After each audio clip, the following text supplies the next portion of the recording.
দীর্ঘদিন রাজপথে লড়াই করা আমাদের রাজনীতিবিদ রুমিন আপাকে সাইবার বুলিং করা হচ্ছে, বিভিন্নভাবে কমেন্টে উনাকে নিয়ে বাজে কমেন্ট করা হচ্ছে। আমি আহ্বান জানাবো এই ধরনের চর্চা থেকে আমাদের সবাইকে বেরিয়ে আসতে হবে। ভিন্ন মত পোষণ হচ্ছে গণতন্ত্রের শক্তি, অন্যদিকে আমাদের পরশ্রী কাতরতা বা আমরা যেটিকে বলি কুৎসা, ব্যক্তিগত কুৎসা, তারপরে হচ্ছে ভিন্ন মত দমন, ব্যক্তিগত চরিত্র হনন, এই বিষয়গুলো হচ্ছে গণতন্ত্রের জন্য এগুলো হচ্ছে শত্রু। আমরা চাই 5 আগস্টের পূর্বে যে ক্রিয়াশীল রাজনৈতিক দলগুলো হচ্ছে রাস্তায় নেমে এসে ফেসিবাদের বিরুদ্ধে ঐক্যবদ্ধভাবে লড়াই করেছে, সেই রাজনৈতিক দলগুলো ঐক্যবদ্ধ থাকতে হবে পরবর্তী বাংলাদেশ যদি বিনির্মাণ করতে চায়। এবং 5 আগস্ট পরবর্তী সময়ে আমাদের যেই ফেসিবাদ বিরোধী রাজনৈতিক দলগুলোর মধ্যে যে ঐক্যের যে ফাটল ধরেছে, সেটি থেকে আসলে উপকৃত কারা হচ্ছে, কারা সেগুলোতে খুশি হচ্ছে? দেখেন, আওয়ামী লীগ ছাড়া কিন্তু সেটি থেকে কেউ বেনিফিটেড হচ্ছে না। সেজন্য আমরা এই ফেসিবাদ বিরোধী যে রাজনৈতিক দলগুলো আমরা যারা আছি, আমাদের এই ছোট ছোট মতপার্থক্যের ঊর্ধ্বে উঠে আমাদের যেই ভিন্নমত পোষণের চর্চাটাকে আমাদেরকে উৎসাহ দিতে হবে।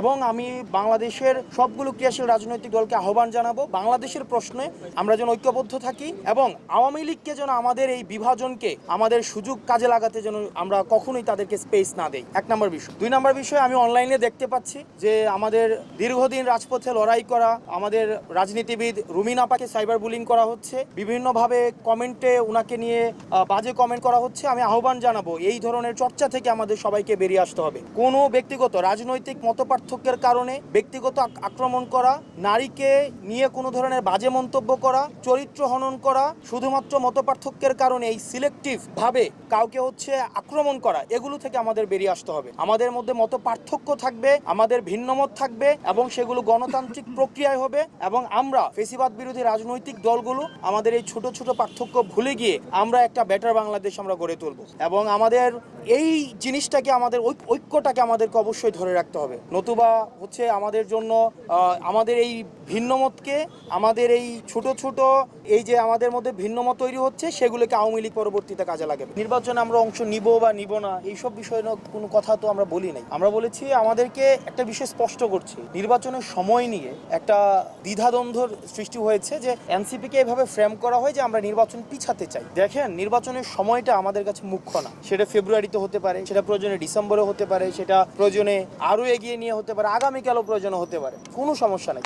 আমরা যেই জায়গাটায় হচ্ছে ফোকাস করতে চাচ্ছি, যেই জায়গায় দেখা যাচ্ছে যে আপনারা গণমাধ্যমকে আমি আহ্বান করব আমাদের বার্তাটার জন্য জনগণের কাছে পৌঁছে দেন। আমরা বলেছি যে নির্বাচন যদি হয়, সেটির আগে কিছু শর্ত রয়েছে। এই যে আমাদের সংস্কার কমিশনে যে সংস্কার প্রস্তাবনাগুলো এসছে, সেটি কি প্রক্রিয়ায় বাস্তবায়ন হবে সেটি কিন্তু এখনো সিদ্ধান্ত হয়নি। সেটির বাস্তবায়ন, সেটির লিগ্যাল ফ্রেমওয়ার্ক নিশ্চিত করে, সেগুলো আজকে আমাকে নিশ্চিত করে দেন, আপনি প্রয়োজনে কালকে নির্বাচন করে দেন। বরং একটি গ্রহণযোগ্য, স্বচ্ছ এবং যেখানে জনগণের আশা আকাঙ্ক্ষার প্রতিফলন ঘটে এই নির্বাচন যেন হয়, সেটির জন্য প্রয়োজনে আমরা সহায়তা করব। কারণ আমরা চাই নির্বাচনে কে জিতবে কে হারবে সেটি জনগণ নির্ধারণ করবে। এনসিপি জিতবে কি জিতবে না, বিএনপি জিতবে কি জিতবে না, সেটি আগে থেকেই নির্ধারিত হওয়ার কোনো সুযোগ নেই। জনগণ যদি এনসিপিকে ভোট দিয়ে তাদের ম্যান্ডেট প্রকাশ করে, তাহলে এনসিপি আসবে। যদি ভোট না দেয় এনসিপি, তাহলে হচ্ছে এই ভোটের রাজনীতি থেকে পিছিয়ে যাবে, সেটি খুবই স্পষ্ট। কিন্তু আমরা যেটি নিশ্চিত করতে চাচ্ছি, সংস্কার বাস্তবায়নের যে বিষয়টি রয়েছে এবং বিচারের যে বিষয়টি রয়েছে, সেটি বাস্তবায়নের সুস্পষ্ট বার্তাটি আসা উচিত। দেখেন, সংস্কার বাস্তবায়নের কিন্তু এখনো পর্যন্ত কোনো সিদ্ধান্ত হয়নি। তাহলে আবার কি আমরা 90-এর মতো আবার একটি জেন্টেলমেন্ট এগ্রিমেন্টে যাব, যেটি আসলে বাস্তবায়ন হবে কি হবে না, এই দ্বিধাদ্বন্দ্বের মধ্যে থাকবো? আবার 90-এর মতো, 71-এর মতো আবার ব্যর্থতায় পর্যবসিত হওয়া রাস্তার দিকে আমরা ধাবিত হব? সেই অনিশ্চয়তার মধ্যে আসলে জাতি থাকতে চায় না। সেজন্য আমরা চাই নির্বাচন অবশ্যই হওয়া উচিত, বরং যারা নির্বাচন সময় মতো হতে চায় তাদের উচিত এই বাস্তবায়ন প্রক্রিয়া এবং বিচার প্রক্রিয়ার জন্য তারা যেন আরো বেশি জোর প্রদান করে।